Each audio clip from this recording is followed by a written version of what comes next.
trickery. What is this infinite chocolate glitch you've discovered in the Matrix? I mean, I don't actually think it gives you infinite chocolate. I think it's an optical illusion that you're playing a trickums on me, and Craft Guy Peter thinks you have too much time on your hands, but I don't have enough chocolate on my hands, so let's freaking remedy that and try this one out. All right, now this is some nonsense, dude. This is some witchcraft freaking nonsense. First, we gotta take out our chocolate. What they did, they cut diagonal like this, I think, right? Got our little handy dandy, some other guy's name knife. I don't know who that could be. Thanks for the knife, bro. We're gonna go like up like this, right? And leave like a smidge. This would be easier if I could get these handcuffs off. But it's fine. It's about the journey. Don't stop believing in Craft Guy Me. All right, is this all the way through the chocolate? I can't even tell. Okay, there you go. This part. I don't know if my chocolate bar is quite as proportionate. Oh, okay, that'll do. We'll just do like this much, I guess, because these look like bigger squares. Okay, all right. Kind of like that. I wasn't raised right. Remove this. You move this down here, sort of like that. I didn't cut it very straight. This up here, dude. And as you can see...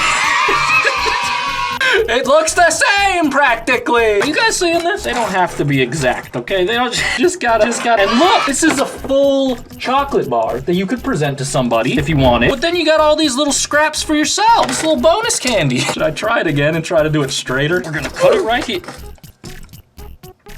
Refer to my first example.